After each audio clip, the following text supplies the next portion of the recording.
Tin Can Tutoring session. We're fortunate to have Jean, the awning lady, guide us, volunteer. I twisted an arm a little bit, but volunteer to talk everything awning with us today.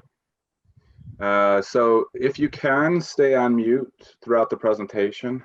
I've got the chat window open, so if you do have a question as Jean's going along, feel free to post it in the chat window and I'll try and moderate questions, and then we'll have enough time at the end for any question you can come off mute and just chat with Jean. This is our third large event. We're doing these now at least monthly. We've got 2 scheduled this month. In 2 weeks, we're going to talk to Haggerty, who is introducing a new vintage trailer insurance program. So that should be interesting for people that use Haggerty with their vintage vehicles already. Now they've got a trailer product. We're still learning in the process, so forgive us if we make a mistake here or we have a technical issue. We'll also forgive you if you do the same thing. The event is being recorded. I'll chop off all the front end of this as we were just chit-chatting, and we'll post on YouTube and make it available on tincantourist.com on the website. And Jean said she's going to make it available on her websites and social media outlets. And we're very grateful that you're spending a little bit of your Saturday with us. That's very kind of you, so thank you. A little bit about the Tin Can Tourist. If you're not familiar, in 2019 we turned 100 years old. We had our centennial celebration. We're now just a couple years older than that. The club started in 1919 and my parents renewed it in 1998 as an all make and model vintage trailer club. I'm a little biased, but I think we're the oldest and the bestest trailer club in the world. It doesn't matter how old your trailer is, or how old you are, or how big or small your trailer is, or how big or small you are, or what the shape of it is, or whether you tow it or you drive it, whether it's restored. Actually, I like things that are pulled out of the barn and are barn fresh a lot more than something that's been professionally restored. And I think if you bring that to a rally, you'll find that everyone at the rally likes those and gravitates to those as well. Everyone's welcome to join and come camping with us. We are a club that promotes your interests of the vintage trailer hobby and motorhome hobby. We work with campgrounds. We work with parts manufacturers like Vintage Trailer Supplies and people like Jean. We work with a lot of different trailer restoration companies, historians, and we support the community to make sure that the community is served appropriately. About the presenters, so I'm Terry Bone. Sorry, I probably should have mentioned that up front. I am the fun title of Royal Can Opener of the Tin Can Tourist. My wife is online. She's the pierogi whisperer, if you see her waving there. She had to drive downstate today. So we're in separate areas. We have a 1949 American Homecrest and a 1957 Avion Regal. We were the Mid-States Regional Representative for 20 years. And currently we're living in northern Michigan, up by Houghton Lake, which is the biggest inland lake in Michigan. So if you're familiar with that. Jean, do you want to introduce yourself? Sure. Okay. So my name is Jean Bundschuh. I am the owner of Tin Can Awnings, but I have been pretty much a lifelong camper. Besides having a great name, as Terry wrote in my bio, Tin Can Awnings creates traditional camper awnings and decorator glamper awnings. Everything that I do is completely custom to my clients' tastes.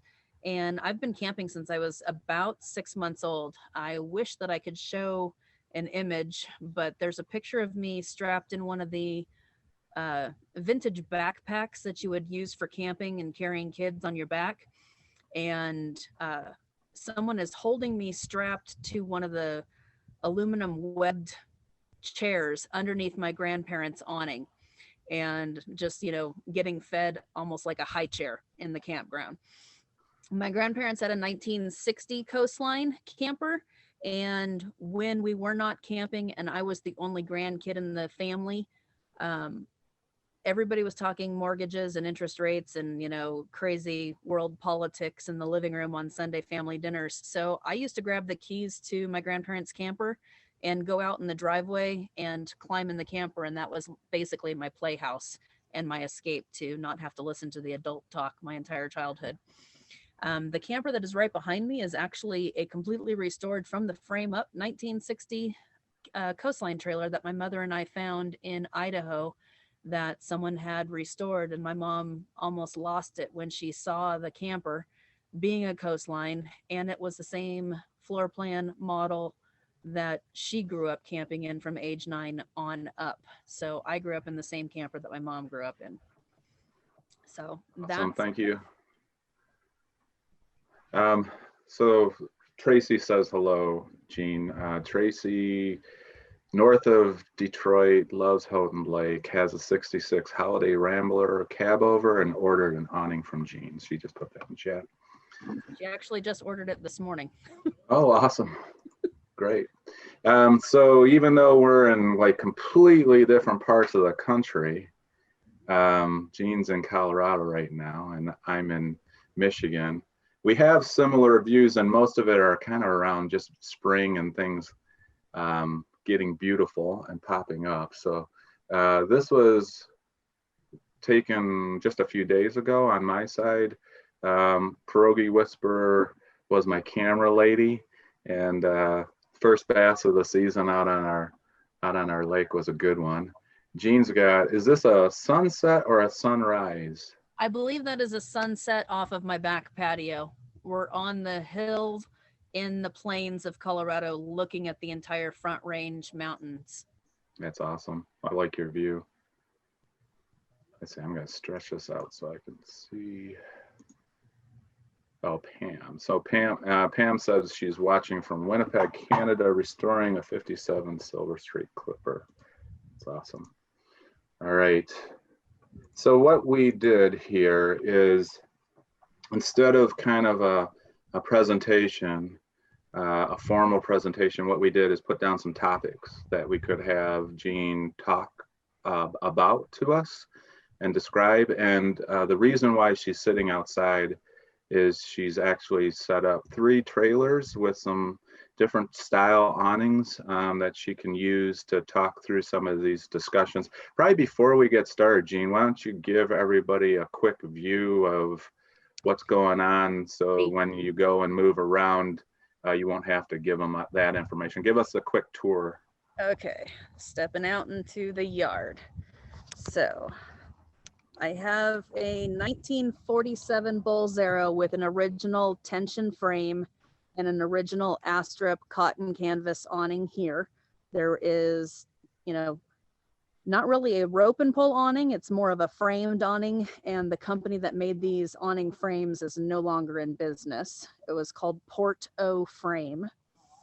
I have the 1960 Coastline with the pink awning, rope and pull, and I've got it set up with 3 ropes, and I'm going to be showing a little bit later the different ways of hooking your ropes to the ground. And there's varying types of tent poles. You can use springs, you can use the dog bone awning line tensioners to get the tension on your ropes. And some people use 3 ropes, other people use 5 ropes on a 3-pole awning. I borrowed my neighbor's Airstream, that was his grandparents, and I put up a glamper style awning, which is the outdoor decorator fabric.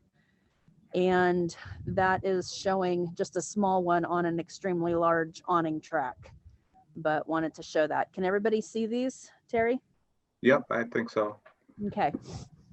On an Airstream, or what I like to call the silver Twinkie style trailers, you're going to get a little bit dark, a little bit light here a second.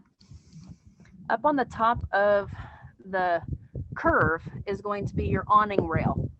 The awning rail on an Airstream like trailer is going to be a 45-degree awning rail. And that is so the flat portion of the rail can actually screw to the upper portion of the trailer or get riveted on in the build process.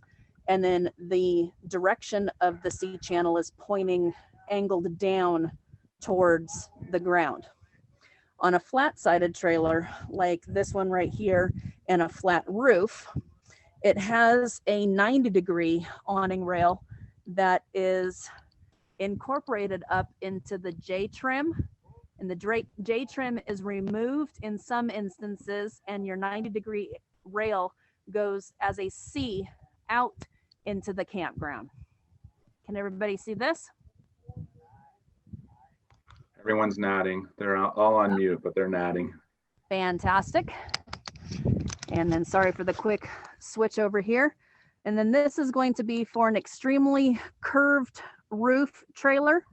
A lot of the Scotties and the Bulls Arrow trailers are extremely curved, and I like to call it, you know, the frowning face top of the trailer. And that is a 180-degree rail. It's screwed to the top of the trailer or riveted, depending on the case. And the C is still pointing straight out into the campground to allow you to get your awning into it. You can see that this particular awning has a rope sewn into a pocket on the awning itself, and that has to fold the rope and 2 layers of fabric and slide it into that C channel. On the newer awnings, there is a welt. There's multiple brands, and you can use a Keeter brand style welt that is almost like putting a hot knife through butter, trying to slide that through an awning channel. And then there's also a vinyl welt that is kind of an open channel where the round portion that slides in has a hole in the center of it, and it flexes and moves and sometimes gets warm with the weather and flattens out, and it might be pulled out of the edge of a C channel if your awning ropes are a little bit too tight. Personally, for my business, I use the Keeter welt. All right, so I think we're getting right into this. This is great. You kind of showed us the different railing choices that are there with the 3 trailers. Maybe let's hit on the very first thing. So everything that you've got attached right there are traditional rope and pole awnings, is what people will call rope and pole awnings, right? Pretty much, yes. I don't know that has the retractables or bag awnings. Yeah, so retractables would be kind of the zip D models that have the wind, they kind of self wind up and unroll, and they stay attached to the trailer itself, but then kind of unroll out, right? Correct.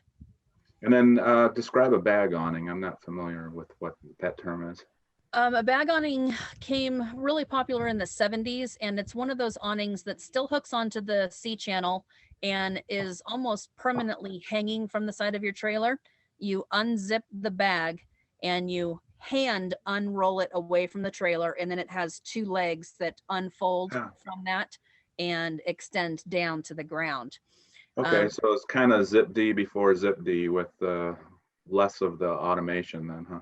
Extremely less automation. Very easy. Is Ray waving his arms there? I would say it's difficult to do as a one person, because it's kind of like unrolling a toilet paper roll and then trying to wind all of that toilet paper back up on the roll by yourself. And we're talking 8 feet, 9 feet long. So bag awnings are really popular on a lot of tent trailers. If you've ever seen a tent trailer completely collapsed, the bag awning is what's hanging on that.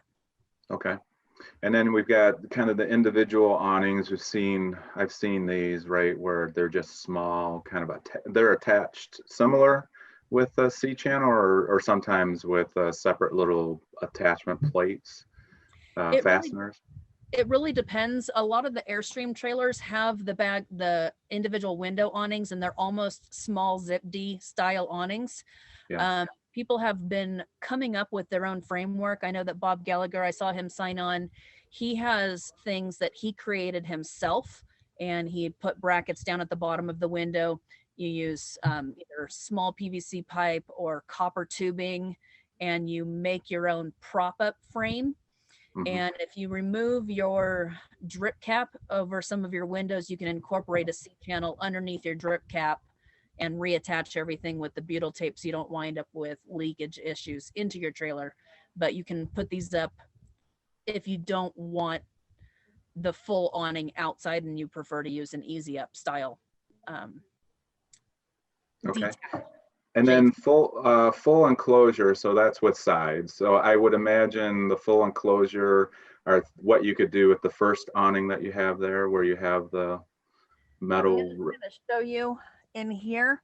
Yep. There's rings that are sewn into the original style awnings, and then the walls would actually have clips on the walls, and those hang down. My grandparents was sewn as an entire one piece thing, and you had to put the walls up regardless at the times. And then there was little strings attached to the corners, and you could like pull your walls back and you could get to your front door of the trailer, or you would have the entire front, the enclosure, and we used it as a room. My uncles slept on cots out in the room, and my grandparents and my mom and I slept inside the trailer.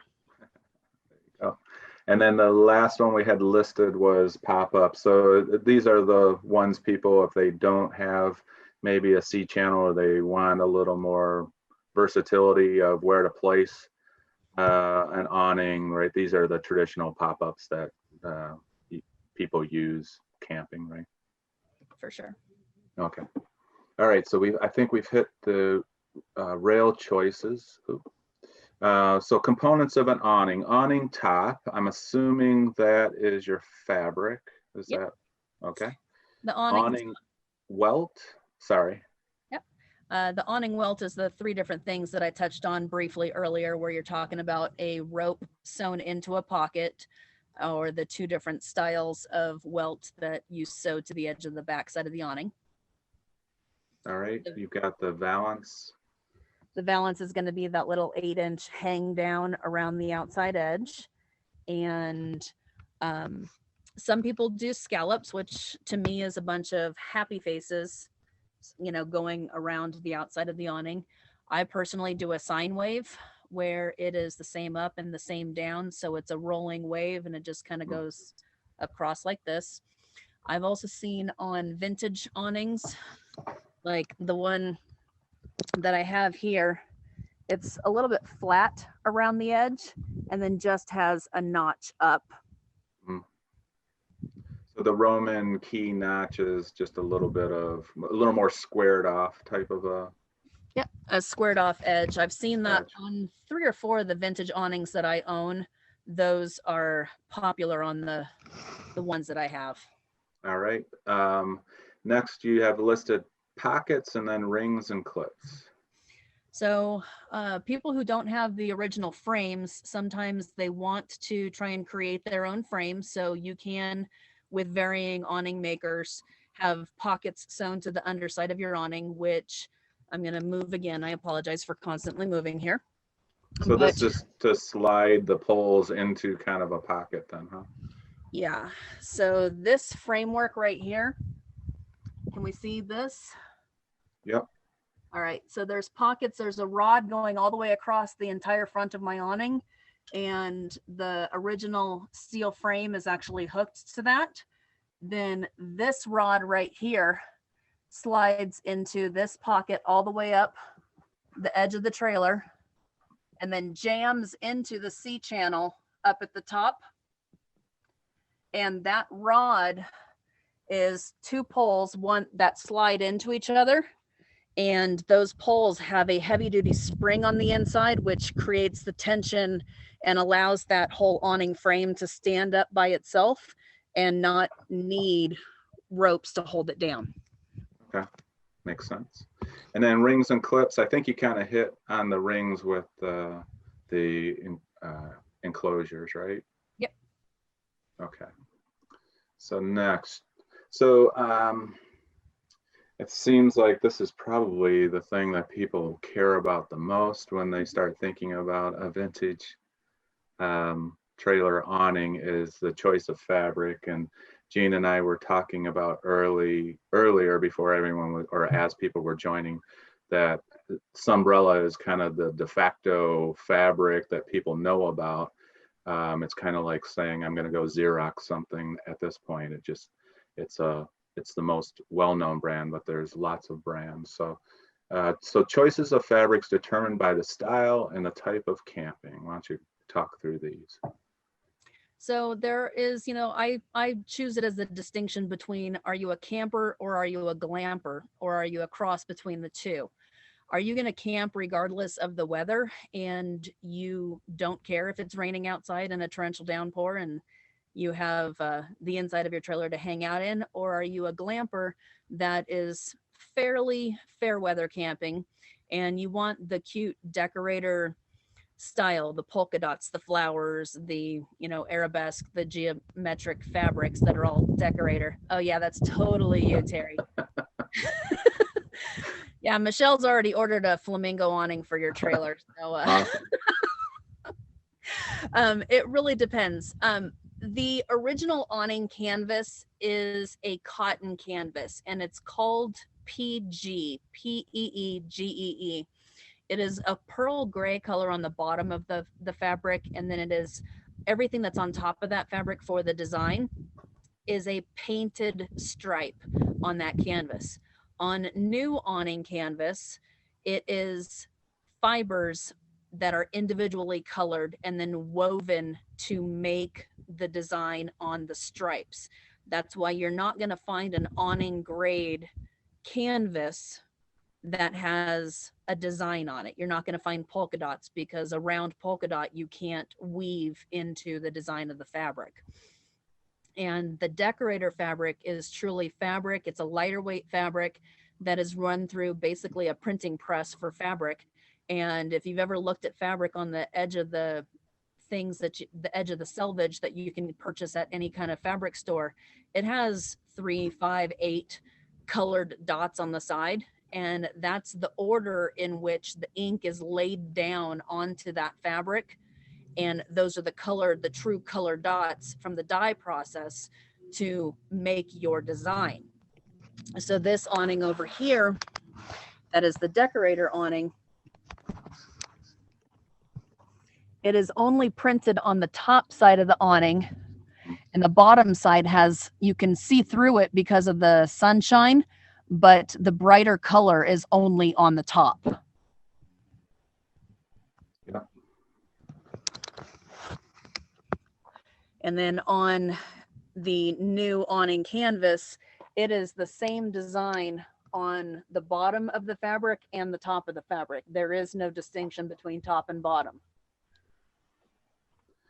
And so you got 3: awning grade canvas, decorative outdoor fabrics. So I think you've got those 2. Did you? What about the vinyl, awning vinyl? Personally, I don't like working with awning vinyl.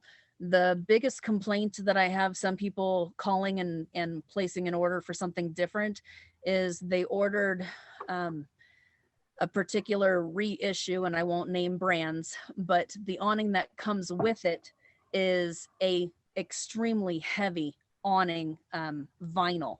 And one person going out, it's cumbersome, it doesn't move, it doesn't flow. It's very difficult to put that up by yourself. On the awning grade canvas, it is still heavy, but it is movable and pliable. It's not as stiff as an awning vinyl. And I use a double needle sewing machine. So when the needle is going up and down about 500 times from the trailer all the way out to where your awning poles are, an awning vinyl does not recover.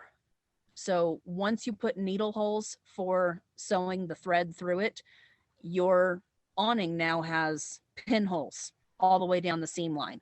And I don't find that personally as something that I want to offer to a client and have them upset because they now have pinholes through their awning. Sure. Yeah, I was, as you were talking, I was kind of thinking about what's the lifespan for these types of fabrics. How long can people expect to, use a awning grade canvas as compared to a decorative outdoor fabric? Do you have any idea about roughly? Roughly, the manufacturers suggested, lifeline on a decorator outdoor fabric is 500 hours in direct sunlight before it loses its full potency on the color fastness. Then once you move into the awning grade, we're talking about 1500 hours in direct sunlight. So unless you are a campground that leaves your trailer and your awning, up all year round, the average camper is probably going to trade in their trailer and move on to something else, because I know I'm addicted to vintage aluminum and I have 5 in my yard, 6 currently because of my neighbor's borrowed one. But it depends on what you are camping for. I have done a combination of the two where you do an awning grade top, so you have the waterproofness above your head, but then we sew the decorator fabric around that valance outside, just so you have the cuteness factor, but you still have the waterproof above your head. Okay, maybe I missed it. So when it comes to these being waterproof, awning grades waterproof, decorator outdoor not waterproof unless you treat it. Water resistant. And I'm going to say resistant because if you've ever sat down on patio furniture that had water on it, you might see beaded up water, droplets on your awning on the fabric on your patio furniture. You can swoosh really quick and get those droplets off. But if you've ever sat down immediately, you still get a wet tuchus. Mm-hmm. And your wet tuchus is because the water does eventually seep through the fabric, but it has a resistance to it, almost like spraying 303 or a Scotchgard onto the fabric. But you will never make a loosely woven fabric waterproof simply by spraying those protective coatings on them. Okay, and I imagine vinyl is waterproof or water resistant, but because of all the holes in it can't recover, you've got those areas where it could leak, I guess. Yeah, I would call it closer to the waterproof than the water resistant. Okay. All right. Let's move on to the determining the correct size. So is it just based on the fact that you've got this size of C channel that you're going to use? Is that kind of how it works, or what other things kind of impact that? The rail length on your trailer is one thing. Do you camp alone, and are you going to be able to put the awning up by yourself? Does your trailer curve drastically like the Bulls Aero trailer does? I have almost a half a foot of rail more on either side, but I only have a certain size awning because the trailer is completely curved like this. Yeah. I could have put that same awning, that awning would fit on this pink trailer and fit the exact straight awning rail. I also could have put it on the Airstream, but honestly, trying to reach these poles and connect them into the C channel on the Airstream, that trailer is another 1.5 feet taller where the rail is from where I can reach on the ground. So I can put up a 15-foot awning grade canvas trailer awning by myself in about 15 to 20 minutes.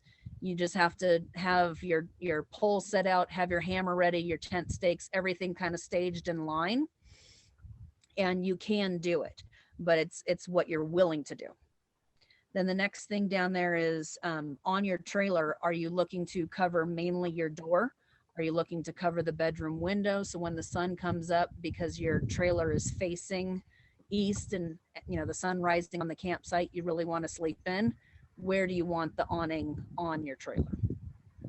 And that's probably something that a lot of people don't consider, and it's probably an important piece too, to be able to appropriately shade window areas and just be able to keep, if you don't have AC, to be able to keep your trailer cool. Yep. And then what will you be doing under your awning? What are you doing under your awning, Jean? Well, right now I just have 2 of my Home Crest patio chairs sitting out here. I don't have a table set up. except for the table, a small cocktail table that my computer is resting on. But are you going to try and fit a 6-foot banquet table underneath your awning? Or are you going to have, you know, all of your tchotchkes and your bar cart and, you know, everything else set up underneath the awning? Or are you basically going to be out walking the campsite constantly and all you really want to do is protect your front door? So are you going to be socializing and sitting underneath your awning while you're camping and going to just completely relax? Or are you entertaining under your awning? Yeah. So I know when in determining the correct size, I think we've been mainly talking about the length of it. What about the width? Is that covered later? I don't remember if we talked Width about that. being the depth of the awning away from Yeah, the sorry, depth out. So for me, the original awnings are 7.5 feet deep away from the trailer. And those are with the awning frames. And I believe from historical, you know, knowledge and going camping, a lot of campsites are extremely narrow, and you're going to start encroaching into your neighbor's property if you go extend much past 8 feet away from your trailer. The 8 feet away from your trailer, and then you add the extension of your ropes that are being tied out, you might be up against your neighbor's sewer lines and water hoses and everything else. So I don't suggest much more than 8 feet.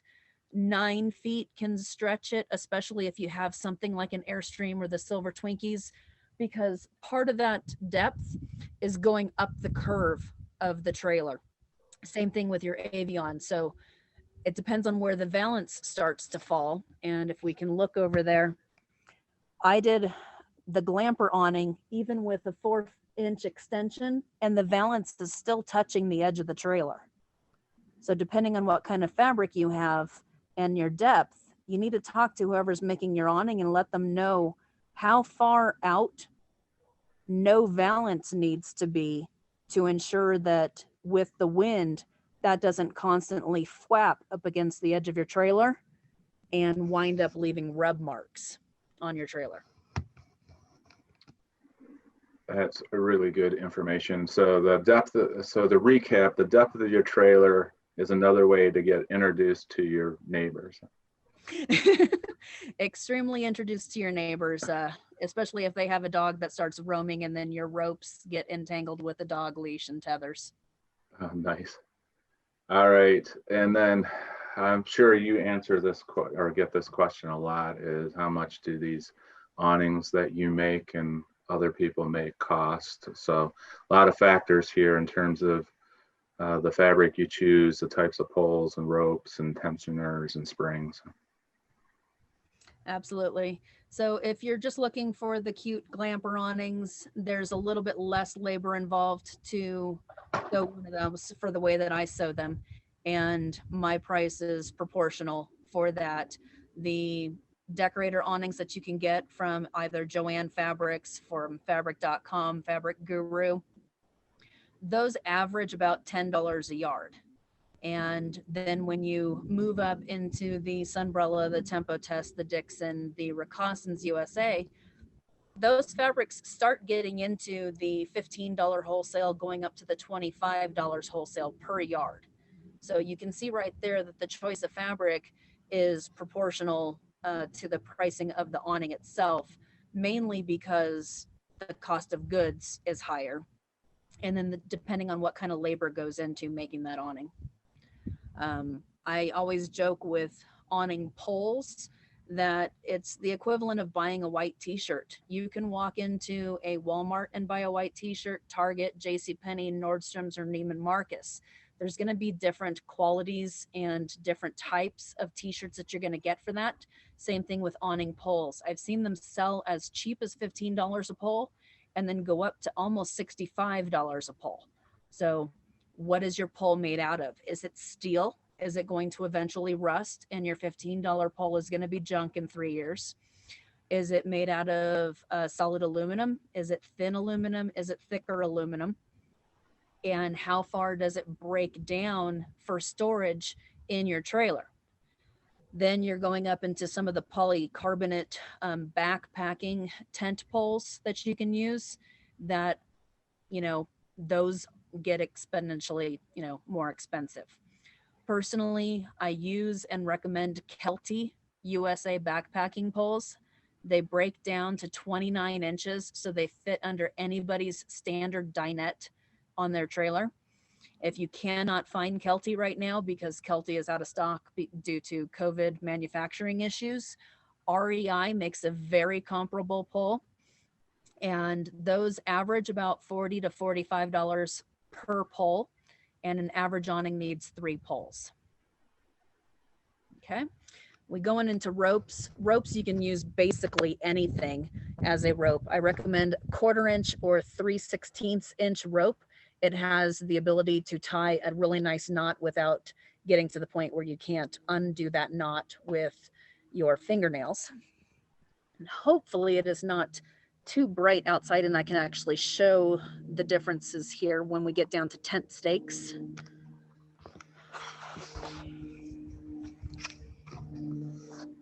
On this one right here, I just used about a 6-inch tent stake that has a rounded top to it. Looks like a little candy cane from Walmart. And my dirt on my property is a little bit loose, so I used 2 tent stakes to make sure I didn't have a mishap in the middle of this presentation. You can add springs to your tent stakes and your ropes, and that allows, you can watch it right now, it's flexing with the wind as it blows on my property here.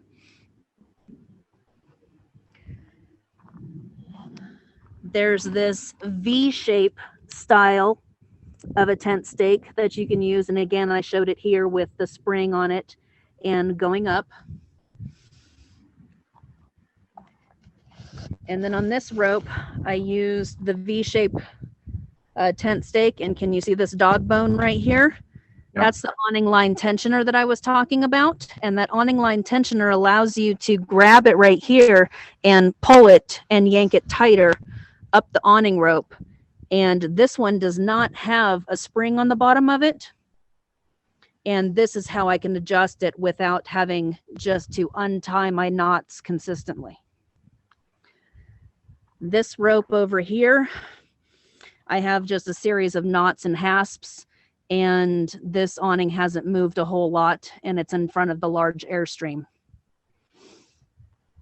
And then if you camp in extremely crazy wind weather, I have an example here. My husband and I camp at the base of the Rocky Mountains. We get 40 to 50 mile an hour winds. We took a piece of rebar and bent our rebar into the shape of a number 7, hammer that into the ground, and we use bright colored ratchet straps. And then the hook portion of the ratchet strap connects to the top of an awning pole, and that sucker doesn't go anywhere.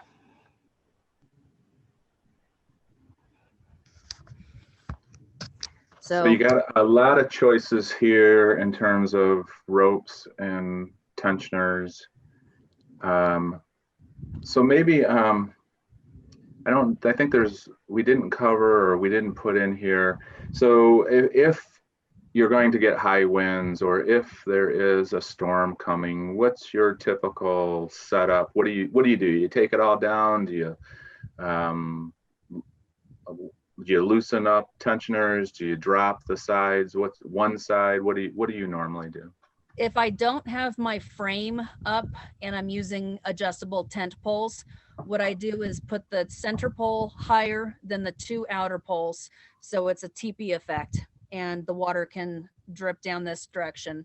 Or if it's on the streamline that I used to have, I used to put everything tilted one direction, so put one side higher than the other near the door, because the door is typically not really centered on some of the Twinkie style aircraft aluminum trailers. And I would put the door higher, and then I would wash all the water down to one side. That way I don't have puddles pooling on each side of my trailer. All right. So I'm just going to be conscious of time here.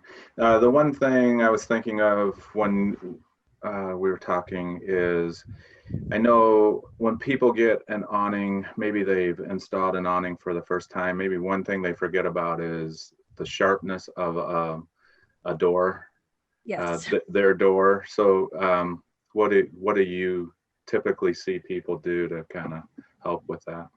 I believe Camco is the brand name that is available through various, you can get them at Walmart in some of the larger sporting goods departments, and you can get them through Camping World and other outdoor trailer companies. It is a wheel that is actually attached to something that you screw to the top of your door. If you had a trailer flat-sided like this trailer right here, and the top of your door did not have a drip cap so much above it, and say that roof line was down another 4 inches, I know a lot of Aristocrat trailers and the Shasta trailers that are not quite the canned ham shapes, they have a door that is almost at your roof line. And to keep your door from poking holes into your awning, you can use these wheels up at the top, and that will roll against the bottom side of your awning. Yeah. Yeah, our Avion was like that, and we always worried about it. And finally, with our last awning, we had a wheel put on it. So quality of products. So you almost every one of these, there's a broad range of quality levels. So just for you, if somebody orders an awning through you, what do you provide, I guess? So are you providing, go ahead and tell me what they get if they order from you. So if you order an awning from me, you get the awning and you get a canvas carry bag to tote your awning in. The bag is approximately 30 inches tall, and I created that bag so if you used an awning pole like the REI poles or the Kelty poles that break down to 29 inches, everything can be stored inside of that bag along with your awning. On the other qualities, I'm just asking you to be conscious. I don't care who you order an awning from. I don't care if you use an easy up structure. And I just want you to be happy with what it is that you eventually purchase. So know if you want the waterproof, the decorative, and make sure that everything that your awning maker is providing is outdoor rated. Make sure that the thread that they use on their awning is not cotton thread, that it's a polyester or a nylon thread, and that it's an outdoor rated material. I see some things that are being made with quilt bias tape, and the quilt bias tape is cotton, and that's going to color fade and break down and is not the best stuff to be used for an outdoor product. Right. And then setting up an awning, I think we've covered some of this. So really good poles so that they're not flexing and giving. Your rope layout, so three poles kind of standard. And you mentioned some people use two ropes at the end of the three pole structure to give a little more tautness to the awning itself. Yes. If you have a 3-pole awning setup, you can have 2 ropes per outer pole, and one would be completely perpendicular to the trailer, and then another one would be at a 45-degree angle, and that would be to keep it taut and straight out from the trailer, and then the other one would keep it from flexing with the wind if you don't have your springs, if you don't have good soil, and your tent stakes aren't able to get a good grip. And a step ladder is important for us vertically challenged folks so that we can reach up to the C channel. And it does help to have 2 people to be able to, maybe one person kind of help feed while another person kind of pull if you've got a large awning. I know that's the case. And consider the step ladder that you bring, that you have to be able to store it. Absolutely. Either under your bed or somewhere. I like to cheat a little bit before I set up anything outside of my trailer. And if I'm camping by myself, when I had the 15-foot awning on my Streamline trailer, I used to pull my truck that has one of those bed covers on it. That's a solid bed cover. I used to climb on the bed of my truck and feed everything in myself.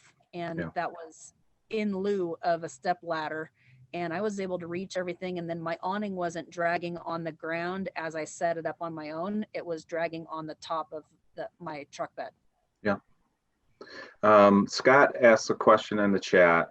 So I think earlier you were mentioning the frame concept, and he asked, what did you mean by frame? Okay, if Scott can follow me here. If you look at this awning right here, you'll notice at the front of it, there are no ropes coming out from the awning. This is an original awning frame. Oop, it looks like we might have lost Jean here for a second.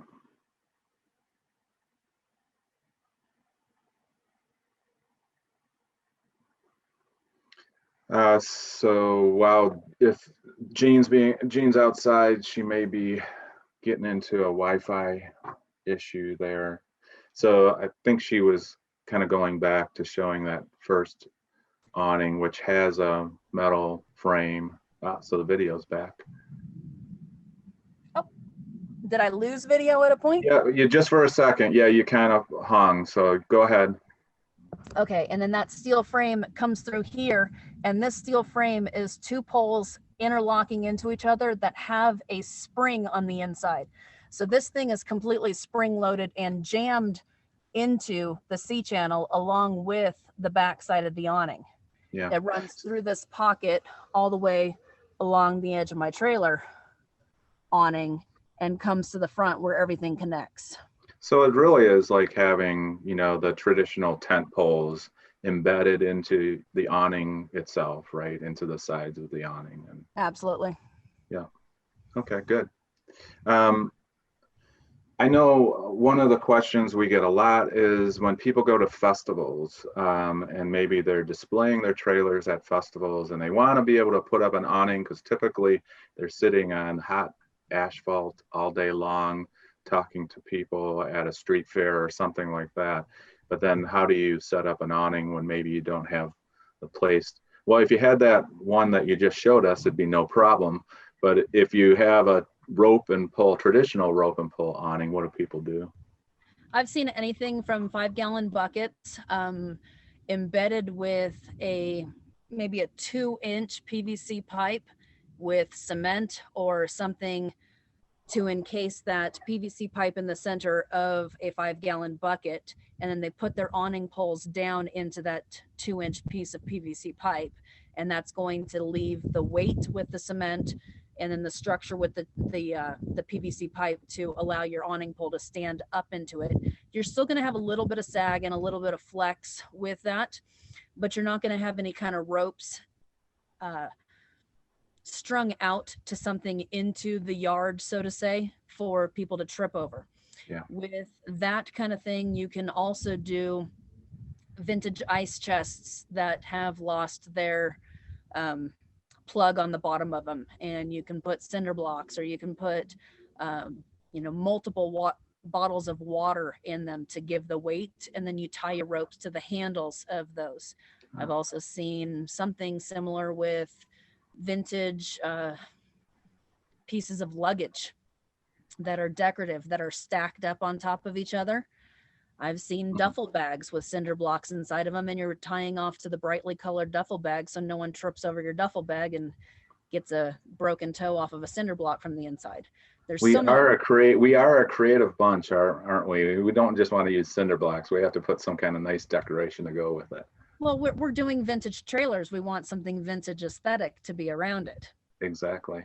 I think we've covered the reducing sag with the multiple pulls on the corner, tensioners and springs, caring for awning. I wish I probably did this more instead of just taking it down and shoving it in the bag. So. Well, there's a few things that you can do. You can hose it off when you get home. You can leave it attached to your trailer and take your trailer through a wash it yourself car wash kind of thing and use that power sprayer on just the rinse. I live on dirt roads, so I don't really have a driveway to put something on. But if you have a flat, concrete driveway, you can lay your awning out and you can use a brand new tire brush that you can get from Walmart or Target or the auto parts store and designate that as your awning cleaning brush. It helps if you get a lot of tree sap onto your awning and you need to brush that off and get it cleansed so it doesn't sit and dry and get sticky. And then you can also use just Dawn dish soap, but make sure whatever you do, you let it air dry before you put it away. I imagine mold is the thing you're going to worry about if you don't. This was awesome, Jean. So does anyone, if you have a question for Jean, you want to know something more, we have a few minutes before we do a couple drawings here. Feel free to come off mute and ask a question.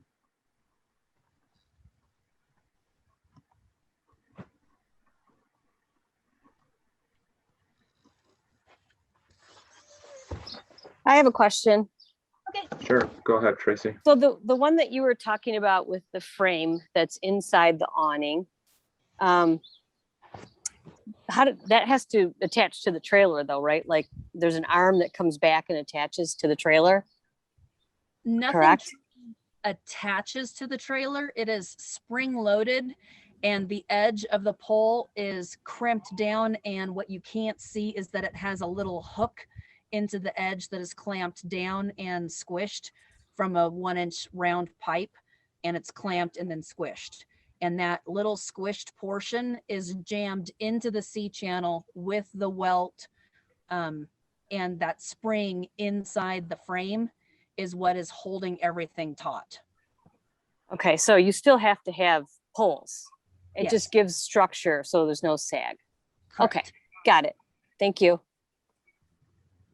So that's a good question. So there's no freestanding vintage trailer awning except for if you're into like the retractable types of thing, like a Zip-D, and even that has poles. They just come down and attach to the bottom of your trailer. Correct. And that works very well with a trailer like an Airstream, that's the thicker aircraft aluminum that has a little bit more substance to screw into or bolt into. When you're talking about a 1x2 framed lightweight aluminum screwed together trailer, there's not a lot there. And if you accidentally leave it out, you go antiquing into the local town and a windstorm comes up, bye-bye awning, bye-bye structure of your trailer. Yeah. Okay, got it. Any other questions? Thanks, Tracy. Okay. Molly saw that we're running a prize giveaway on Instagram, and she's not on Instagram and is upset, but I think it's a good time for you to join Instagram, Molly. I wanted to show something really quick. I forgot to put this in my presentation. Sure. This is a piece of vintage awning fabric right here in front of me. And it is measured out exactly with the piece of current awning fabric underneath it on this bolt. If we can see the difference here, the cotton canvas was 32 inches wide. Current awning fabric is 46 or 47 inches wide.